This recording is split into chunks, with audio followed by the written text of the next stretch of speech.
নমস্কাৰ প্ৰিয় শ্ৰোতা, এয়া আকাশবাণী যমুনা পাৰ। আপোনাসৱ সকলোকে সুপ্ৰভাত জনাইছোঁ। মই জাহ্নৱ খান কাশ্যপে আৰু আৰম্ভ কৰিছোঁ আজিৰ পুৱা শীৰ্ষক অনুষ্ঠানটি। অনুষ্ঠানটিত প্ৰথমে শুনোচোন আহক মহাপুৰুষ মাধৱদেৱৰ দ্বাৰা ৰচিত এটি নামঘোষা। কাহিনীটো আৰম্ভ হয় পুৱাৰ সূৰ্য উদয়ৰ সৈতে। সেই সূৰ্য উদয়ৰ সৈতে বাজি উঠে পুৱাৰ এটি নামঘোষা।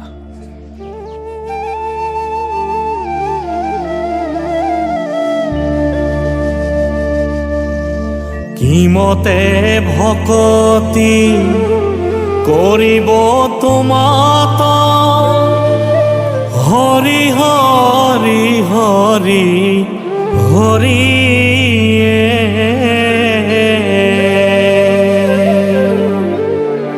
মই মোৰ সমতি নজানো তাৰ উপায়।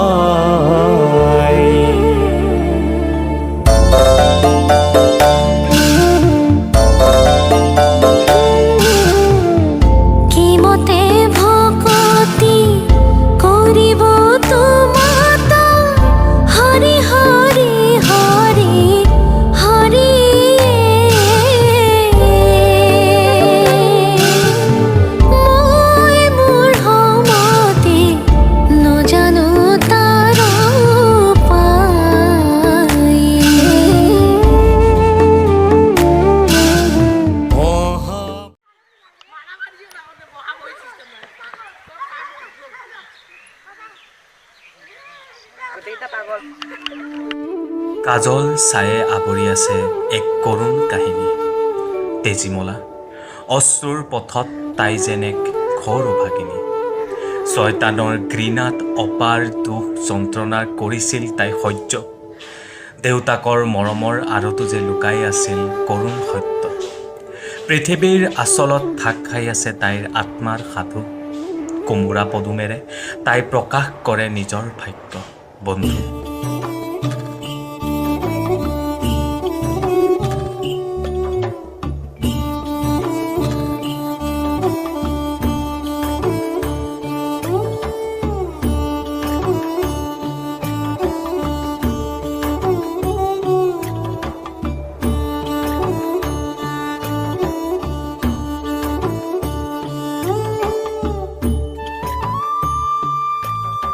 ভয় লাগে নে লাজ লাগে নে বেয়া পোৱা, নহ'লে কিয় একো নোকোৱা? ভাল লাগে নে বেয়া লাগে নে ভাল পোৱা, নহ'লে কিয় কেৰাহী কৰি চোৱা? এই বকুল ফুলবোৰ কেতিয়া ফুলিব? বকুল ফুলাৰ সুবাস জানো হোৱা নাই তুমি? বকুল ফুলাৰ কোনে খবৰ ৰাখে সেই ব্যস্ত জীৱনত? চাওঁতে চাওঁতে সেই বকুলজোপাই ইমান বেঙাটো হৈ দেখুৱাব নালাগে। মনোজ দাক ক'ব লাগিব তেন্তে, ভনীয়েকজনী যে মন পঢ়াৰ পৰা আঁতৰি আন ক'ৰবাত আঁতৰি ফুৰিছে।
মাহীমাকৰ অত্যাচাৰত ঢেঁকীৰ কোবত জীৱন ত্যাগ কৰিলে কিশোৰী তেজীমলাই। তেজীমলা আৰু সতিনীমাকৰ কাহিনীটো বাৰু ইয়াতে শেষ অকণিহঁত, কিন্তু সেই মাহীমাকৰ কুটিল ছায়া আৰু তেজীমলাৰ দৰে ভুক্তভোগী আজিও কোনোবাই এঠাইত চিঞৰি আছে। ধেত তেৰি, বতাহত লেম্পটোৱে নুমাই গ'ল। ধুনু, চাকি আৰু লেম্পটো লগাচোন।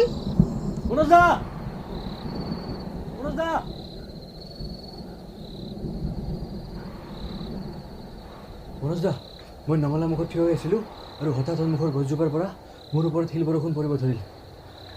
পৃথিৱীৰ এনেকুৱা বহুতো বস্তু আছে যাৰ বিষয়ে আমি অজ্ঞাতক। বীৰা বধ কৰোঁ, কিন্তু চিন্তা নকৰ, সেইবোৰৰ পৰা ৰক্ষা কৰিবলৈ তোৰ মনোজদা আছে নহয়। তুমি কেতিয়াবা বিৰা দেখিছা মনোজদা? জাননে তই, মই এদিন এটা বীৰাৰ হাত এখন কাটি পেলাইছিলোঁ। আৰু কোৱা হয় যে সেই বীৰাৰ হাতখন এতিয়াও বহুতো মানুহক আমনি কৰে বুলি।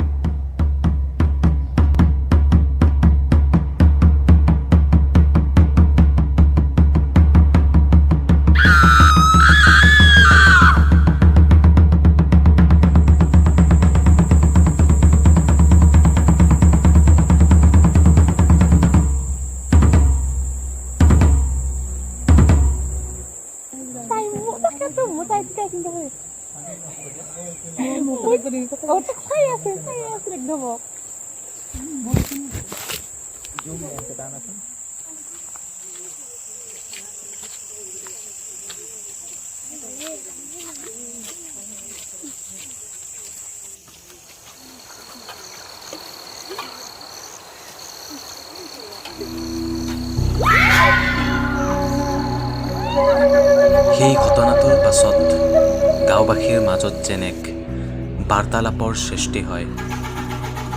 কাণে কাণে বিয়পি পৰে যে কলিতা মাষ্টৰৰ ঘৰখনত হেনো বেয়া ছায়া আছে। তোমালোকে সেইটো কথা এতিয়া কাকো নজনাবা। মই পুৰোহিত এজনৰ লগত কথা পাতোঁ, এতিয়া তেওঁহে জানো কিবা কৰিব পাৰে। আমি গাঁৱৰ বা ঘৰৰ মানুহক জনোৱাটো ভাল আছিল নেকি? নাই নাই, ঘটনাটো আমি তিনিজনৰ ঘৰতেহে হৈছে। এতিয়া যদি আমি গাঁৱৰ বা ঘৰৰ কোনোবাক কওঁ, সিহঁতে আমাকে দাইনী সজাব। হয় সদায় ৰাতি ৰাতি এই অসীমদাৰ ঘৰৰ কাষৰ পৰা এটা বাঁহীৰ মাত শুনা পাওঁ। আৰু মোৰ কিন্তু এই অসীমদাক সিমান এটা ঠিক নালাগে।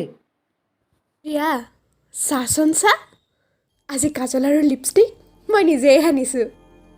অসীমে দেখিলে যে একেবাৰে বলিয়াই হৈ পৰিব। চোন, তোৰ মুখখনো শুৱনি কৰি তোলোঁ মই।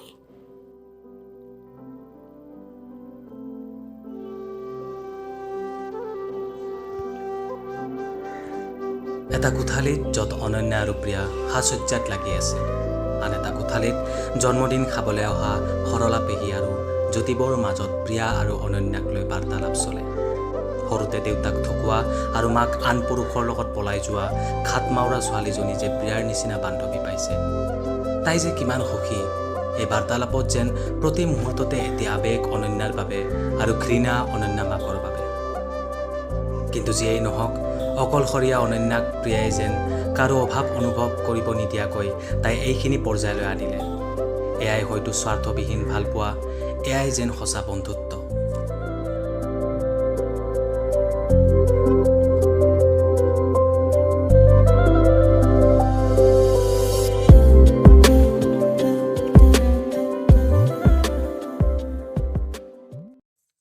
অনন্যা, আজিতো তোৰ প্ৰেমিকে তোক লগ কৰিব অহা কথা আছিলে। কেতিয়ালৈ আহিব সি? বেলি ডুব যোৱাৰ পিছত সি মোলৈ উপহাৰ লৈ আহিব। ভূত প্ৰেত নেকি তোৰ প্ৰেমিক? দিনৰ পোহৰত আহিলে ময়ো চিনাকি হ'ব পাৰিলোহেঁতেন।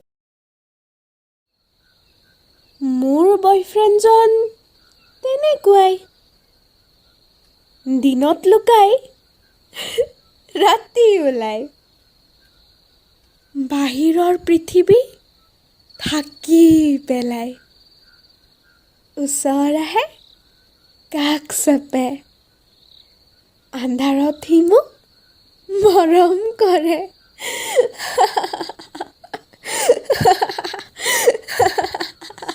তোক যদি সি সঁচাকৈয়ে ভাল পায় তেন্তে সি পোহৰত জ্যোতি বিলাবলৈও আহিব লাগে। বোধ কৰোঁ সঁচা কিন্তু তাৰ ভাষ্যত সি মোক বৰ ভাল পায় সি হেনো মোৰ লগত কোনোবা অচিন দেশলৈ ফুৰিবলৈ যাব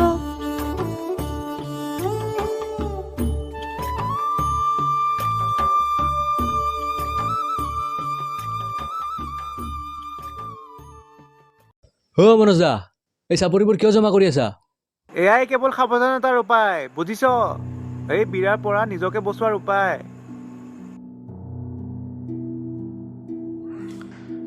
দিনক দিনে ৰহস্যজনক ঘটনা বাঢ়ি গৈ আছে আৰু গাঁওবাসীৰ অনুমান মতে এই ঘটনাবোৰৰ আঁৰত কলিতা মাষ্টৰৰ ঘৰখন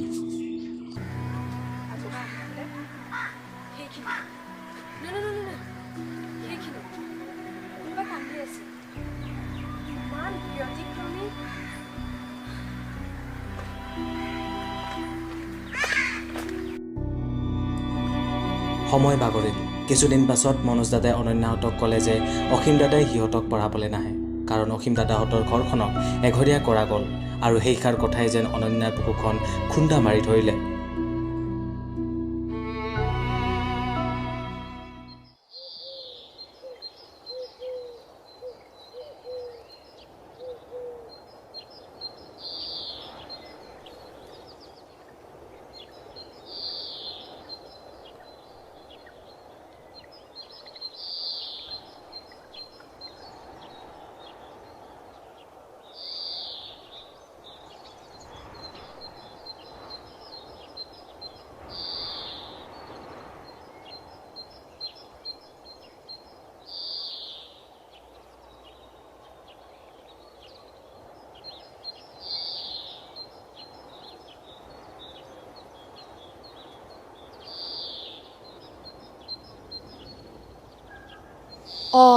তই ইয়াতহে আছ ক'ত ক'ত যে বিচৰা নাই তোক কি কৰিছ অকলে তই ইয়াত অসীম তই নুশুনিলি তেতিয়া দাদাই কি ক'লে পৰহি নবীন বৰদেউতাৰ ল'ৰা যে মুকুট তাৰ মুখতো শুনিবলৈ পাইছোঁ সেইদিনা নামলৈ আহি থকা বাটত হেনো ভাগ্যশ্ৰীহঁতে অসীমক তেতেলীজোপাৰ ওচৰত ৰৈ থকা দেখিছিলে কলিতা মাষ্টৰহঁতে বিৰা পোহা কথাটোও সঁচা চাগে দেখা নাছিলি সেইদিনা নামলৈও সি নাহিলে আৰু যে কীৰ্তনৰ আগনিশা পিঠা বনোৱা গধূলিও কিদৰে সকলো ঠিকেই চলি গৈ আছিল কিন্তু অসীমে ঘৰমুৱা হোৱা সময়তে তাক কিবাহে লম্বিব চেষ্টা কৰিলে কথাবোৰ আচৰিত নহয়নে বাৰু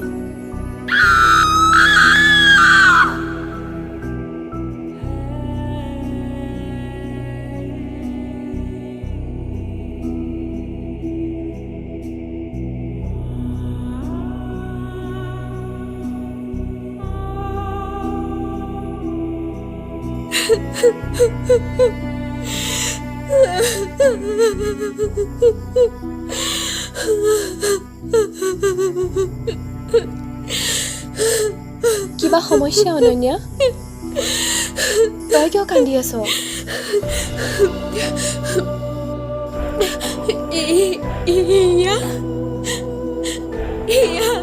কোনো নহয় এয়া মনোজ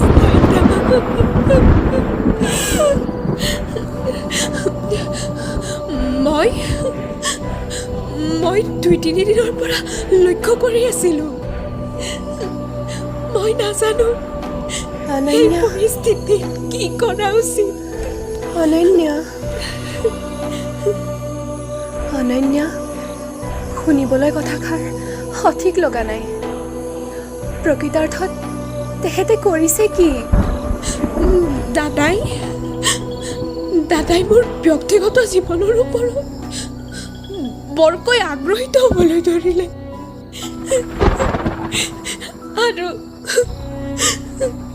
আৰু কেতিয়াবা সকলোৰে অনুপস্থিতিত তেখেতে মোক বেয়াভাৱে স্পৰ্শ কৰে।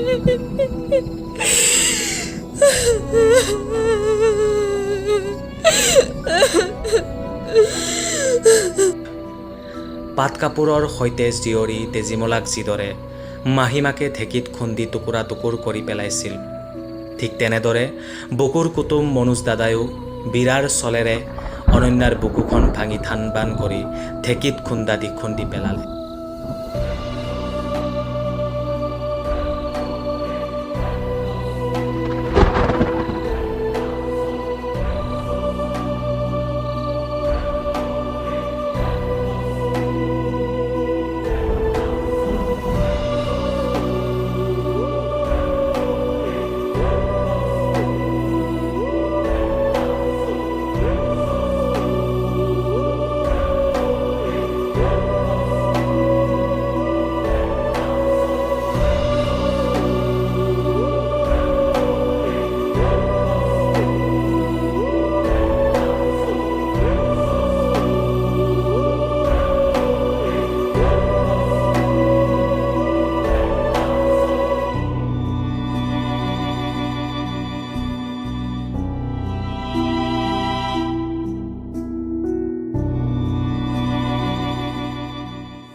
সকলো দুখৰ কথা মোৰ আগত হিয়া উজাৰি প্ৰকাশ কৰি দিয়া। কোনেও নুশুনিলেও মই শুনিম তোমাৰ হৃদয়ৰ উচুপনি।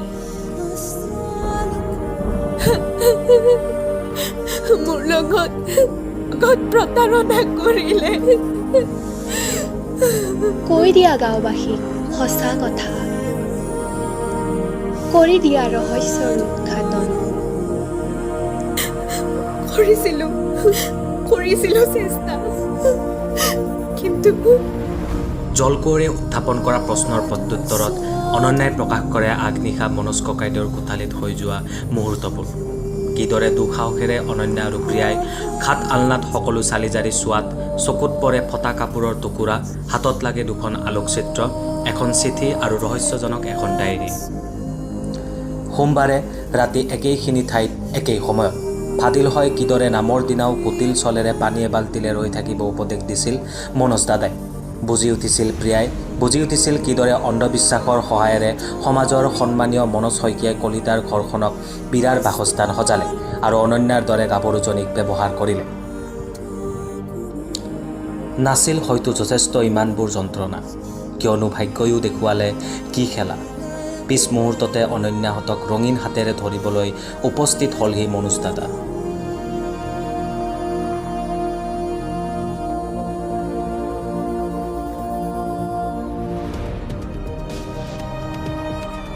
গাঁওবাসীসকলে হয়তো নাজানে, কিন্তু যিসকলে অজানিতে দেখিলে জলকুঁৱৰী ৰূপত মনোজদাৰ মুখ, সেই কৰুণ আক্ৰমণৰ পৰা এজনো আহিব নোৱাৰিলে হাৰি। তেনেকৈয়ে মৃত্যুৰ তালিকাত বাঢ়ি গৈ থাকিল পৰিস্মিতা জয়ন্তকে আদি কৰি আন বহুতো নাম।